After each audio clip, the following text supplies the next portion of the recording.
அஸ்ஸலாமு அலைக்கும் வரஹ்மத்துல்லாஹி வபரகாத்துஹு. இன்றைக்கி பார்த்தீங்கன்னா தேர்ஸ்டே ஒரு குட்டி விலாக் பார்க்கலாமா. காலையில் பார்த்தீங்கன்னா நல்ல மழை, அதுவும் ஸ்கூலுக்கெல்லாம் கிளப்புனதுக்கப்புறமா பெய்யுது. இந்த மழையை நம்பி நம்ம கொஞ்ச நேரம் ரெஸ்ட் கூட எடுக்க முடியல. இன்றைக்கி எப்படியும் லீவ் விட்டுருவாங்கன்னு நினச்சேன். நம்ம நினச்சது நடக்குமா? எப்பயும் போல தான் இன்றைக்கும் காலை வாரி விட்டுருச்சு. எப்பயும் போல் எழுந்திரிச்சிட்டு பாப்பா வந்துட்டு தலைவாணி பாயெல்லாம் அழகாக எடுத்து வச்சுட்டு இருந்தாங்க. நான் சொல்ல சொல்ல அழகாக எடுத்து வச்சுட்டு இருந்தேன். மாஷா அல்லாஹ். அதை கொஞ்ச நேரம் அப்படியே நின்று பார்த்துட்டு அவங்க அத்தை வந்துட்டு வெளில போயிட்டு வந்தாங்களா, அந்த கவரை வாங்கி தலையில் போட்டு பாப்பாவும் விளையாண்டுட்டு இருந்தாங்க. அஃபின் பாப்பாவும் ஸ்கூலுக்கு கிளம்பிட்டாங்க.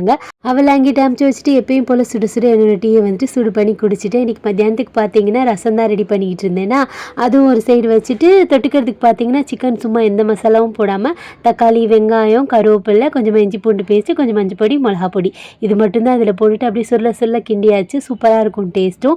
இதில் முக்கியமாக வந்துட்டு ஒரு 6-7 பச்சை மிளகா போட்டோன்னு வைங்களேன், அதோட ஃப்ளேவர்லாம் இறங்கி அது ஒரு மாதிரி டேஸ்ட்டாக இருக்கும். இன்றைக்கி பார்த்தீங்கன்னா லஞ்சுக்கு இதுதான். ஈவினிங் பார்த்தீங்கன்னா கொஞ்சம் வீடியோஸ் எடுத்தேன். இன்றைக்கி டே பார்த்தீங்கன்னா இப்படி தான் இருந்துச்சு.